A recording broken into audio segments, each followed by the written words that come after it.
నమస్తే అమ్మా. నమస్తే. అమ్మా, ఇంట్లో ఎటువంటి దేవుడి ప్రతిమలు ఫొటోస్ పెట్టుకోవచ్చు? దీనికి ఏమైనా అసలు నియమం ఉందా? దేవుడి ఫోటోలు ఎలా పెట్టుకుంటామన్న దాని మీద ఆధారపడి ఉంటుందమ్మా.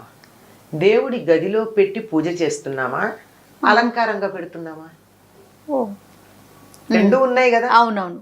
మనకి దేవుడి గదిలో దేవుడి మందిరంలో పెట్టుకునే పటమే కాకుండా క్యాలెండర్ల మీద వాటి మీద వచ్చిన అందంగా ఉన్నాయి ఇంట్లో చాలా చోట్ల పెట్టుకుంటున్నాం. అలా ఎక్కడ పడితే అక్కడ అందంగా అలంకారంగా ఉండేది మనకి నచ్చినవన్నీ పెట్టుకోవచ్చు. కానీ పూజించటానికి పెట్టుకోవాల్సిన వాటివి మాత్రం కొన్ని నియమాలు ఉన్నాయి. ఏమిటి అంటే, విగ్రహం గనక అయినట్టయితే ఇంతకన్నా ఉండకూడదు. మన బొటన వేలు ఈ మొదటి కణుపుందే అంతకన్నా పెద్దది ఉండకూడదు. ఇంత ఉంటేనే దానికి బోరుడు నైవేద్యం పెట్టాలి. విగ్రహం పెరిగిన కొద్దీ నివేదనలు ఎక్కువ అవుతాయి. అందువల్ల అంత పెద్దవి పెట్టుకోకూడదు. చిన్న చిన్న ఉండొచ్చు, పైగా బోలుగా ఉండకూడదు, సాలిడ్గా ఉండాలి ఏది పెట్టుకున్నా. ఇప్పుడు వెండివి అవి ఎలా ఉంటాయి, పైన రేకుండి లోపల ఖాళీ ఉండి అట్లాంటివి పూజకి పనికిరావు. అలంకారంగా పెట్టుకోవచ్చు. ఇప్పుడు షోకేసుల్లో పెట్టుకోవచ్చు అండి. కృష్ణుడు బొమ్మ చాలా అందంగా ఉంటుంది. ఎన్ని రకాల కృష్ణుళ్ళు ఉన్నారో, వినాయకుడివి ఎన్ని రకాలు ఉంటాయో అవన్నీ అందంగా ఉంటాయి. నృత్య గణపతి, సంగీత గణపతి, ఇలాంటివి ఇవన్నీ అందంగా ఉంటాయని చెప్పి ఇంట్లో అలంకారంగా గోడల మీద కానీ షోకేసుల్లో కానీ పెట్టుకుంటే అసలు వాటికి ఎటువంటి తప్పు లేదు, ఏమీ లేదు. కానీ పూజ చేయడానికి పెట్టుకునేటప్పుడు మాత్రం బోలుగా ఉన్న విగ్రహాలు పనికిరావు. పెద్ద విగ్రహాలు ఉంటే నివేదన ఎక్కువ చేయాలి గనక మనలాంటి ఇళ్లలో పెట్టుకోవడం అంత శ్రేయస్కరం కాదు. అమ్మ, మట్టివి దొరుకుతాయి కదా, ఇప్పుడు లక్ష్మీదేవి ప్రతిమలు అలాంటివి మట్టితో చేసినవి ఉంటాయి. అవి కూడా దానికి కూడా లెక్క ఉందా సైజు? దానికి లెక్కలేదమ్మా. అసలు అవి మనం మామూలుగా దేవుడి గూట్లో అవి పెట్టుకుని చేస్తామా? చెయ్యం కదా, సాధారణంగా చెయ్యం. వాటిని ఏమిటి, పూర్వకాలం అయితే ఇలాంటివి ఎక్కువ లేని రోజుల్లో ఏం చేసేవారు, ఇంట్లో ఒక గూడు పెట్టి ఆ గూట్లో ఈ ముఖ్యంగా రాముడు, సీత, లక్ష్మణుడు వీళ్ళ విగ్రహాలే పెట్టేవాళ్ళు. అవి ఎక్కువగా ఉండేవి. అవి అక్కడ పెట్టుకునేవారు. ఎవరైనా ఇష్టం ఉంటే దానికి ఓ పువ్వు పెట్టడము, ఓ దీపం పెట్టడము చేసేవాళ్ళు, లేకపోతే లేదు. ఎందుకంటే రోజు పూజ చేయం కదా వాటికి. ఓకే, రోజు పూజ చేసుకునేటటువంటి విగ్రహాలు మాత్రం చిన్నవే ఉంటాయి, మిగిలినవి అలంకారమే. అలాగే ఫోటోలు కూడా అనేక రకాలైనటువంటి ఫోటోలు. అసలు దేవుడి గది ఎంత ఉంటుంది, ఎన్ని ఫోటోలు పెట్టగలరు? అందుకని మీ ఇష్టదైవానికి సంబంధించినటువంటి ఫోటో ఏదైనా పెట్టుకోండి. రాముల వారి సాధారణంగా ఇప్పుడు ఏదో కాలం మారిపోయింది, కానీ కొద్ది రోజుల క్రితం వరకు కూడా ప్రతి ఇంట్లోనూ పూజ మందిరంలో ఉన్నటువంటి ఛాయాచిత్రం అంటే ఫోటో ఏదైనా రామ పట్టాభిషేకం ఫోటోనే ఉంటూ ఉండేది ఎవరిళ్లల్లో అయినా. దక్షిణ దేశంలో అందరికీ రాముడు ఆరాధ్య దైవం అండి. ఇక్కడ తిరిగాడు. ఉత్తర దేశంలో కన్నా మీరు గమనించి చూసినట్టయితే రాముడి పేరు దక్షిణ దేశంలోనే ఎక్కువ మందికి ఉంటుంది. అందువల్ల అది ఎక్కడ చూడు మనకి, ఇదిగో ఇక్కడ రాముడు ఇక్కడ కూర్చున్నాడు, సీతమ్మ ఈ నదిలో ఇక్కడ స్నానం చేసింది, లక్ష్మణుడు ఇక్కడ పళ్ళు తెచ్చాడు, ఇలాంటి ప్రతిదానికి ఏదో ఒక లెక్క చెప్తాం. అంచేత రాముడితో మనకి చాలా దగ్గర సంబంధం ఉంది కనుక ఇక్కడ అంతా రామారాధన ఎక్కువ. ఇప్పుడు అది కొద్దిగా మారింది.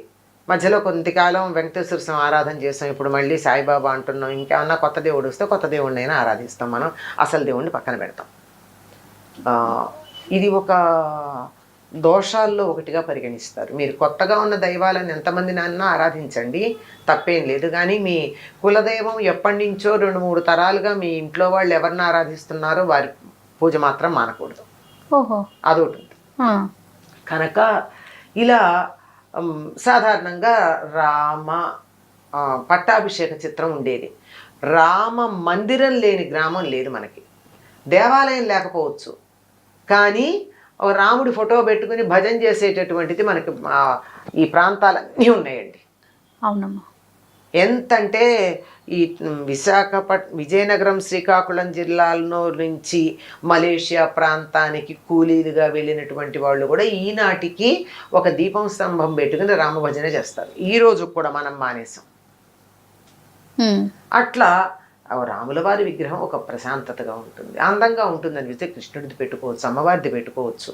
ఎన్నున్నా ఇవి పరిమితంగా ఉండడమే చాలా మంచిది. తర్వాత రకరకాల సిద్ధాంతాలు ఉన్నాయి వీటికి. ఏ సిద్ధాంతం ఎంత వరకు దానికి వ్యాలిడిటీ ఉంది అన్నది ఆలోచించాలి. ఏదో ఆంజనేయుడి ఫోటో ఇంట్లో వస్తూ ఉంటే ఎట్ట ఎదురుగా సింహద్వారంలోంచి రాగానే ఎదురుగా ఉండాలని కొంతమంది, లేదండి వినాయకుడు ఉండాలని కొంతమంది ఇలా చెప్తూ ఉంటారు. మీ ఇష్టదైవాన్ని, మీ ఒపీనియన్ ఏంటమ్మా? ఏ ఏ రూపంలో ఉంటే ఏం దయ దేవుడు? రూపాలు వేరు కానీ తత్వం ఒకటే కదా. అంతేగా. అంచేత వాటికి పెద్దగా మనం అనుకోవాల్సిన పని లేదు. కానీ ఒక పూజ చేయడం అంటూ గంధము కుంకుమ పెట్టి పూజ చేయడం మొదలుపెట్టిన తర్వాత ఆపకూడదమ్మా. మనం ఇలా అందంగా పెట్టుకునే వాటికి మనం ఫోటోలో బొట్టు ఉంటుంది కానీ మనం గంధం పెట్టం దానికి. గంధం కుంకం దేవుడి గదిలో పెడితే ఖచ్చితంగా గంధం కుంకం పెడతాం. అది పెట్టామంటే దాన్ని పూజ చేస్తున్నామని అర్థం. ఇది అలంకారప్రాయంగా అందంగా ఉండడానికి రామభావనం కృష్ణ భావనం నాలో కలగడానికి ఒక ప్రేరణగా ఇక్కడ పెట్టుకున్నాను, అక్కడ పూజకు పెట్టుకున్నాను. అందుకని పూజకు పెట్టుకునేవి మీ కులదైవం ఎవరైతే వాళ్ళని పెట్టుకోండి. ఎవరి పేరుని మీరు అర్చనలు చేసి స్తుతులు చేస్తారో అవి పెట్టుకోండి. మిగిలినవి ఇంట్లో అందంగా ఎక్కడైనా పెట్టుకోవచ్చు. విగ్రహాలైనా సరే ఫోటోలైనా సరే. పెద్ద పెద్ద విగ్రహాలు అయితే మాత్రం నిత్య పూజలో పెట్టుకుంటే అంత నైవేద్యం పెట్టాలి, మరి పెట్టగలరా ఆలోచించుకోండి. శివలింగం కూడా ఇంట్లో పెట్టుకోకూడదు అని అంటూ ఉంటారు కదమ్మా, అది కరెక్ట్? లేదమ్మా, పెట్టుకోవచ్చు. కాకపోతే ఉంటే ఏంటంటే దానికి కాస్త నీళ్లు పోస్తూ ఉండాలి. రోజు పోయినా కనీసం వారానికి ఒక్కసారి అభిషేకం చేయాలి. రోజు చేయడం మంచిది. ఇంట్లో శివలింగం ఉంటే ఎంత పెద్ద దానికి మీరు ఏమి ఎక్స్ట్రా ఏం చేయక్కర్లా.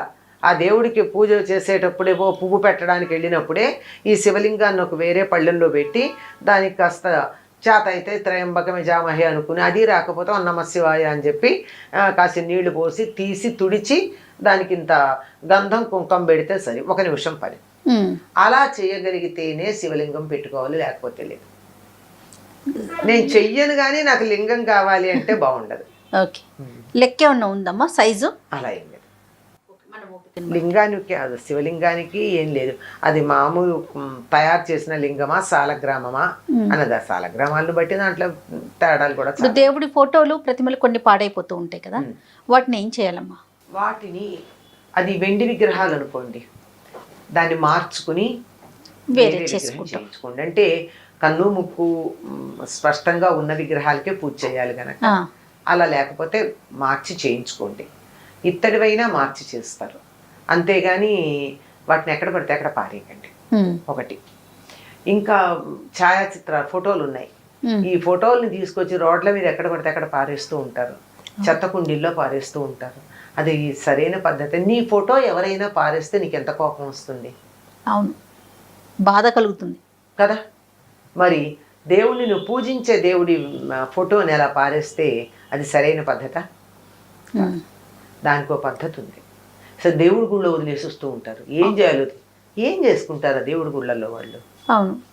అందుకని వాటికి ఏమిటంటే చక్కగా వాటిని తీసుకుని వెళ్ళి ప్రవహిస్తున్నటువంటి నదిలో వాటిని పూజించి పసుపు కుంకుమ అక్షతలు కుంకుమ మొదలైన పువ్వులు వేసి వాటిని పూజించి వాటిని ప్రవహిస్తున్న నది నీటిలో వదిలిపెట్టడం ఒక పద్ధతి. లేదు నాకు దరిదాపుల్లో ఎక్కడా కూడా నది లేదు, ఏం చెయ్యాలి? వాటిని చక్కగా మంచి చితుకులతో, పిచ్చి పిచ్చివి కదా, మంచి చితుకులు తెచ్చి మంట పెట్టి దాన్ని ఏ దేవుడి విగ్రహం ఏ దేవుడి ఛాయాచిత్రమో ఆ పేరు చెప్పి ఆయన్ని పూజిస్తూ దాన్ని అగ్నికి ఆహుతి వేయడం ఒక పద్ధతి. అంతేగాని ఎక్కడ పడితే ఎక్కడ పారేయకూడదమ్మా. దేవుని గుళ్ళల్లో పెట్టడం కూడా కరెక్ట్ కాదు. తప్పుగా ఏం చేస్తారమ్మా వాళ్ళు మాత్రం. మనం కొన్నాళ్ళు పూజ చేసి పడేసిన విగ్రహ ఛాయాచిత్రాలకు వాళ్ళు పూజలు చేస్తారా? చేయలేకపోతారు కదా. అసలు ఎందుకు చెయ్యాలి నాకు అర్థం కాదు. అసలు నువ్వు ఎందుకు తెచ్చుకున్నావు? నీకు ఇన్నింటికి పూజ చేసే ఓపిక లేకపోతే ఎందుకు తెచ్చుకున్నావు? దాన్ని భద్రంగా పెట్టుకునే శక్తి లేకపోతే ఎందుకు తెచ్చుకున్నావు? నువ్వు తెచ్చుకుని నీ అశ్రద్ధకి ఎవరినెత్తునో పడేస్తావా బరువు? తప్పు కాదు. అవును.